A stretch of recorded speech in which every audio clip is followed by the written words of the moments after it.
Tiffany for me, Bibira Baba a daily update TV. So, MOB Church will be a happy Farmers Day to our church verse and Obibiara or Abipim or your channel. So, your show will be a same a yami show Bibiara. Now, there's also a subscriber. I'm a YouTube channel on our notification bell. So, Tembia Benny Samayano. YouTube ebe mo alert no de tembia bure mu nsabeka news papa ye daily update ya ye no eba no news papa de enfo ani nchom bebe fo ni chem daily update de esi wo mine mu no daily update ya be report am say de te na also wo hu de e koso wo mine mu na also onya wo chefa na etiefo ye ni nkomo kakra ye ni nkuta hu de bi ye nya nkuta hu de bi na ye nkoko tie audio no eye ye maame amajakun ye kai maja kwa obeka se na maja kwa abrante ya maja kwa de oye hwan ye abrante akwa no emo adwenya otanta mfonyi betwa go screen na se oye top journalist we are James odi juma wa Akra FM na ba no ye the citizen show ono so aya no obutusu bi na je commander Boham eno na aya na ebutusa eye juma die no so na amaja kwa na e ka sem bi about eye na Akufo Addo wa hodiska no mami fan free ni semra na o say OSP asem na bana like Cecilia Dapa like what hold this guy $1 million and over in her residence na okoche no na or probing na like the court in the intimidation and judicial service intimidation when timi are probi sasam no ya no na amaja kokase and Cecilia Dapanko, some of the ministers are holding money in polytank and their bedroom any a year underground. Na Akufo Addo krano tembia na or the private jet aya oko obano. Let's just Akufo Addo so I hold this go private jet in ma odim say ya china Likee. Now according to Amajakun, obaje Akufo Addo say ya na say mu Akufo Addo was on pay a year or no private jet on nkwa let's just say unia eshi inside. Na Amajakun say no. Akufo Addo mampenye Akufo Addo enam ononko private jet wo shema jese wo de ko no de benyina na jese sika nkwa na jese billions of kudi na jese sika nkwa na onua omampenye his excellency wa hode wo sa private jet ma otim se ya chena hu abetedwa na jese enke no de na otim se anka mede okay yenko de say na jese allege allegation or make alleges na just asem na all canon na just hunia or ba kukudu for or Kesi ni picture say go for the private jet na just say all call benyina na just scan kwa na just ne to atwia just amaja ko eka nti me sure say also the comment no ebe show ma me na ma je bre no makenka me am tenedwa mu comment no hia me pa nti me sure so be like it obudo bo like ni so mame na share button no wa share mame menu abema ya me sure say wo yesa no wa share na just wa subscribe na daily update tembia no borem YouTube so wa obema alert na wa borem na wa hwe bi the best is stay connected na just say tembia the video batum no na just say wajo chefa na hwe won hu the air course the trending news the current news the breaking news air course o man mo na also wanya chefa na also ere wo hwe bi na me sure ye mo rasa asem no na enkotie ene no na fa comment no so ehye comment section ma me na me so me nje bre na me kenkan ma wo na akanyina tibi aye daily update me sisu bia ma also share ma onua na onua share na just daily update ye kwa na stay tuned, stay connected. Happy Christmas in advance to our church. God bless you. We salute you. We love you. Happy holiday. Enjoy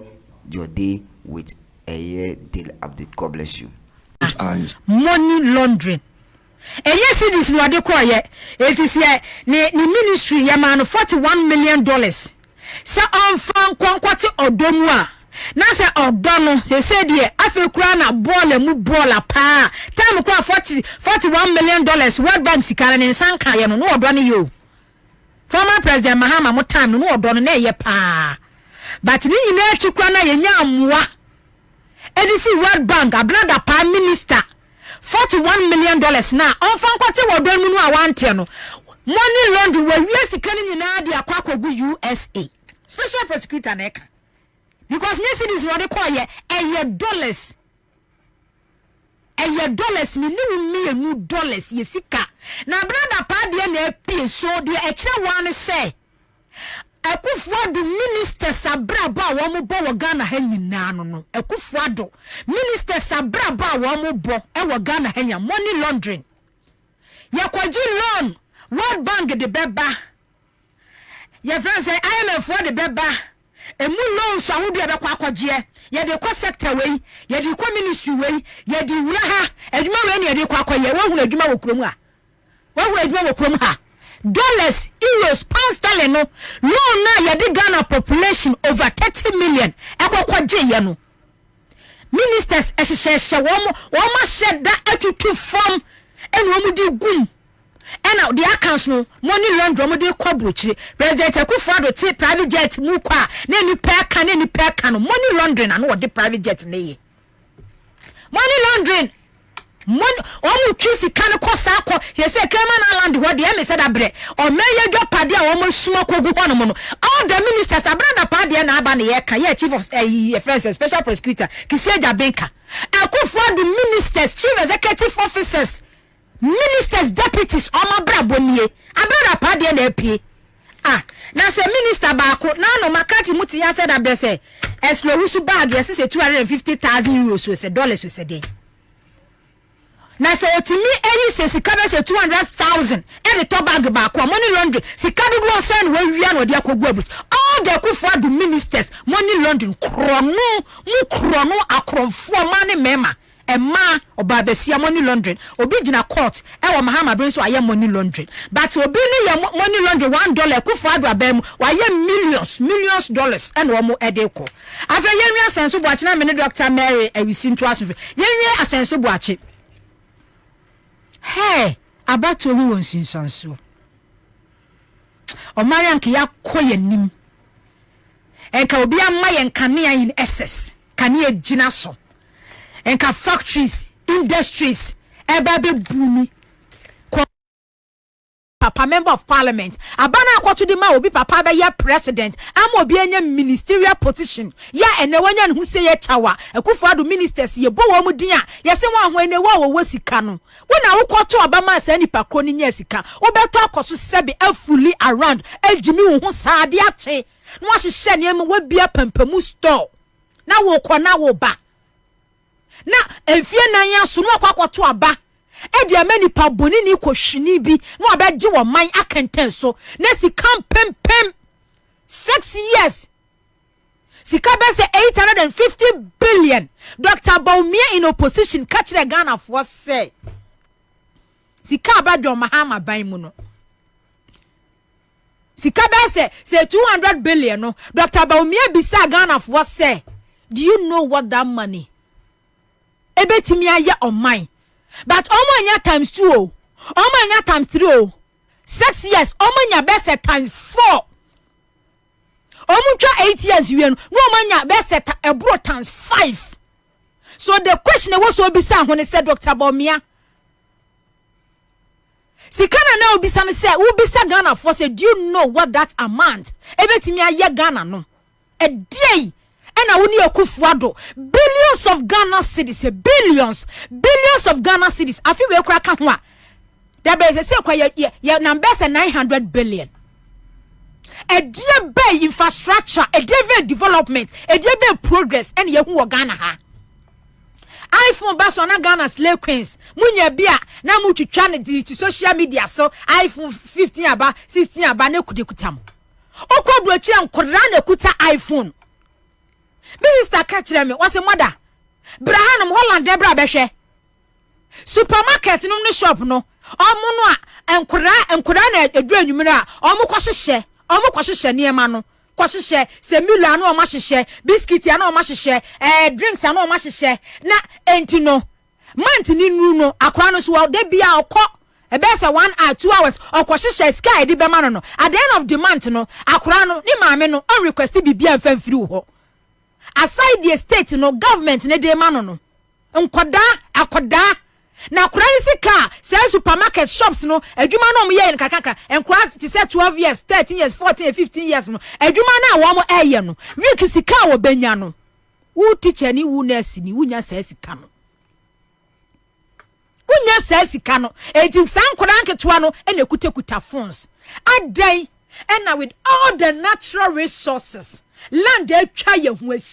resources, gold, diamond, aluminium, bauxite, just a bibia cocoa, oil, bibia with all the natural resources. Yen yankopon dia chewo mine asase yentam tetete bibia wo de besi Ghana asase biano e so bro e bosi bro ni nyina dan o mine no adane ase adane enome curse land. Ba broni kroma wono no sa resources won ni bie no ono ni mani ye nhira man Holland asase ye nsuo but yase agriculture Holland Europe nyina kwara bom na ehwere di nkan ye wo asase ye wo good weather bibia no ye hu ye ho se enome kase e na chese aka wo man no na ugidi se senka ye mpanifo politicians asofo amugu kurom ha senka madwene mu fitaa sam osum wo man a enka Ghana nka na wiye yini enka Ghana gina bia ni se matan esunsuo pia wata akwa no mo ba se yi akwa no mo ba ebre wo mo ma ho ne ba ni be ko school ni ma me be bra ko school akora no so be bra ko school nyina oba odi pan kakra obewie school aba be she dem Dr. Baumia wo era digitalization eye hook up baby na me tie no kwa me 2 ye gas bi betina ho no mo ade achi abaako no wa hye nurse atade degree no okọ adwuma fe omo yeda bese phone no abeje dan omo se omo wiwie nurse ntue no omo ni adwuma ye do no hye atade degree no se private clinic bi no ye adwuma ni salary yesay e ma ya fe ade achi omo hye dem me kwa nam de ti se enkofo hook up yo ma keka na me de ti ye me ba ya me kana yoda so omo ye hook up wo da ho be se wona wonu ani kinkire ka kum de gina here so e be se 11 12 1 am no na we ye pie na we yi kwa e be 5 am no o mo ba prostitution e ma wi o ma ko school prostitution janchira bra hook up Dr. Baumia hook up e ba ye mu rije mu yi ene hook up e ba ye hook up o se dia se sa no ene ba ye wo digitalization no e so mfa so no hook up eno ena se edin tintiman pa under President Akufo Addo si the all ferry ade no also cashew nut moto abono e wa wiya yi so because ye two abama politicians a omutimu ni adwen papa omu ye nipa bonefo omu ye mambofo omu tirimu wo sum omu ambasa omu ba be sum wo omu ambasa omu be power mind progress omu ba say by the time they are done with you no na we ye omu nkoa ye ti Ghana ha ba ye since ye nkoa wo ye yankasa ye mem yeti ye memu yeti ye yankasa ye memu edi ensesi ye bo say ye country ye Ghana for but a sin say ye nkoa ye slaves under Dr. Baumia Akufo Addo or administration way Ghana for sin say ye nkoa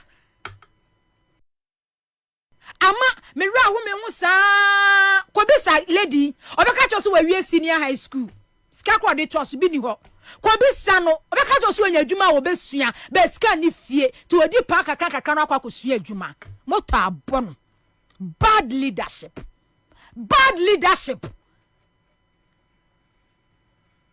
obi sa the 24-hour economy ba me ba na metie tape bi ya obi ka 8 hours kurampo no dum so ankwa kosi aga 8 hours kurampo no wantimi anye na 24-hour economy na abetimi aye common sense 8 hours no na ye struggle because factories,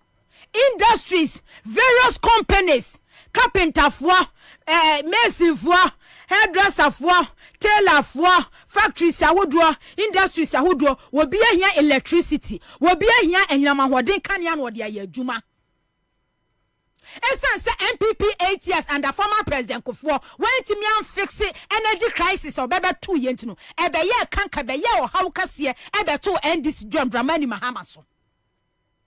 se former president Akufo ebe to ye no a wadi ko low shed na sabra no sex anopa sex ni adumu kania enwumre sex ni aso na ebinum so enwumre sex na wada sumu the following day anopa sex ena ni aso no se former president Kufuor onu su sika wo benya ye on administration mu no se nkotimi fix se the former president John Mahama e fix ye no a enka the late president Mills ni John Mahama take over no enka Ghana ka economy ni nka egroye but omo beto wo how ya obi be di president enya sika enya the list otimi ye ma Ghana nyina da ne say ye ntoto a do be so nkwa Nigeria ye nkwa free gas ye ntoto a pipelines so free Ghana enkwa Nigeria na da bia ye nkwa free gas. But yenya obi a oye visionary leader obi a wani suadi hunani atenani abie onye wicked onye criminal na dwene ne nkyere say politics is all about what you will get obi a ono no de oye leader wahunu say nya politics ni say o man for so mo ye agimifo o man for kokoto abama wa woni wabusua ba be ye yie fa o man for so mo ye nkoa o mu nimu nyansenti no mo to abama wo Newz Mahama edi anu omo yeye atoabo gas aboa papum of fontantansa no o kwa na eya kwa ye demonstration kwa petition special prosecutor Ghana gas edwapade anu mo bae na kase na neda ho ene ka bunkam dia fa Ghana gas so over 600 million edamoso aboa papu edamoso of fix crisis obeba ya obeba to ye because it's a kaniye sisu 24/7 24 hour economy ebe ye adwuma eti adenti ena wasa o mine how ye ntimi nsia no atoabo gas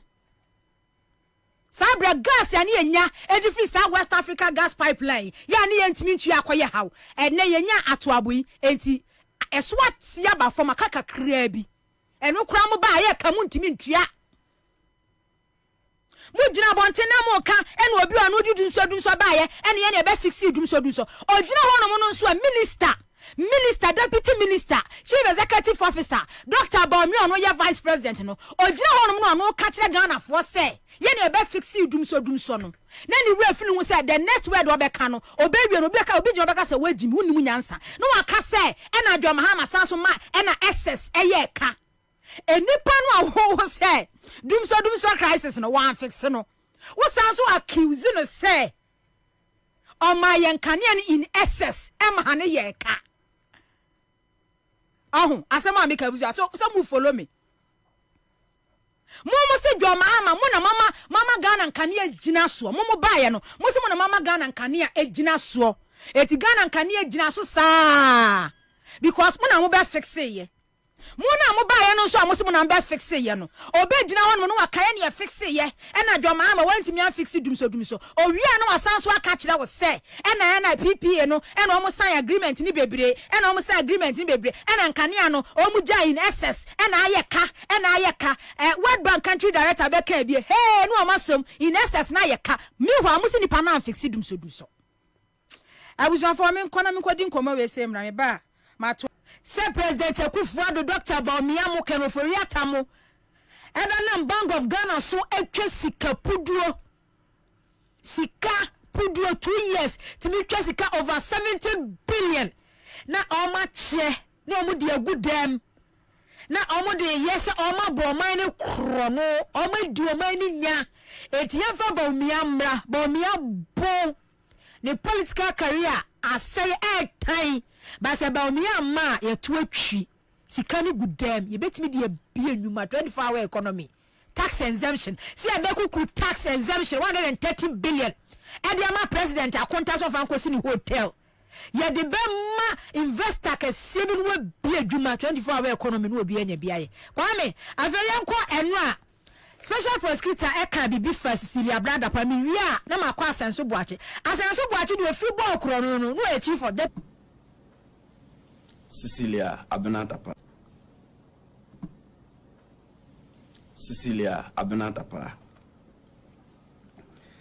It will be recalled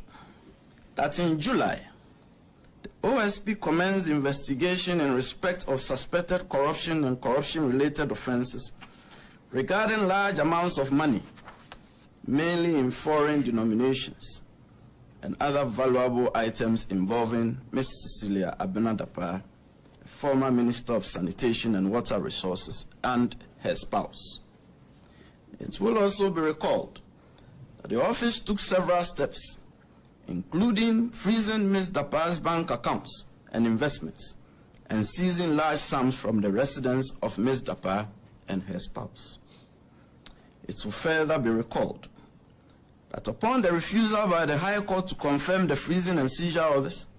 the office re-seized the cash sums and refroze the bank accounts and investments and applied to the court again for confirmation. The matter is still pending. It will be further recalled that the investigation became cross-border and transboundary upon the claim by persons of interest that part of the seized cash sums was transported into the jurisdiction from the United States. For that reason, the Federal Bureau of Investigation, FBI, of the United States became involved in a collaborative investigative work with the OSP on the matter. The investigation has been largely aimed at determining the sources of the large cash sums. Members of the press, we have had the benefit of 5 months of investigation, and the circumstances of the case are clearer to us. The investigation appears to show that parts of the case are in the province of money laundering and structuring. The OSP does not have a direct mandate in respect of money laundering. Therefore, the office will be inviting in law enforcement agencies that have a direct money laundering mandate for collaborative work in respect of those parts of the case. And as we also await the outcome of the FBI investigation in the United States. Members of the press, almost a year ago, in a radio interview, I posed the question whether we are ready to fight corruption. This question had nothing to do with the preparedness of the OSP. It had everything to do with all of us, every citizen and resident of Ghana. I proceeded to answer the question with an unhappy outcome. It seemed to me then that we were not ready to fight corruption, and I tabled reasons for my conclusion. Chief among them being our collective tendency to largely remain silent, or at best render half-hearted commendation when anti-corruption agencies proceed against persons we dislike, and mercilessly tear to shreds the agencies when they repress corruption in respect of our associates. Etiefo ne ahwefo yeramase samojibre na mokan home ekoti ene no eni asoye pa na yesho se yenyine kotie ene no abra na eye oba no ekasarama jakon ni mfonyi etwagu yegyine hu ama jakon in case odi na this is the privilege so hu ama jakon a chese oba kokudu for kasa onsinso ma no aham yenyine tinsema na oka no is about eye hoarding of money and I say corruption. Yeah, him say recently a OSP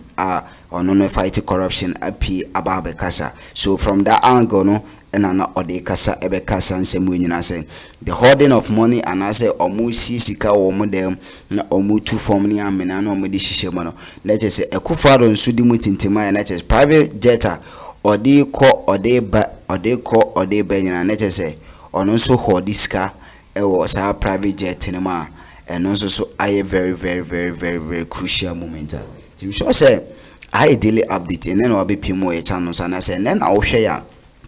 now I subscribe now I share now audio comment no I share comment section one my ya beje brena ya kinkan ama 1 hour ke bia so bitina sure say obe like no I share am I daily update so na just say sawa amaja akoka no and na yakwa akoti no stay tuned stay connected also why doing choosing in terms of mama kwan privilege no comment section no nyina ya ode ameso meje brena makinkan comment na ho hia me point no me sure say all the comment no I be share comment section no ama me na je say me so magye bre na makenkan ya me show ye tifo nyina na mu stay tuned na ye the more trending news by inteno ye say obegye bre na oso jambre na wahwe na wahye na afoforo nso enye biahwe na me si musu bim say I daily update na say subscribe no ho hia ye pa and like no na wahye na obi so enye biahwe. God bless you. You should be stay connected. Enjoy your day with a daily update. God bless you. God bless you. Stay tuned. Stay tuned.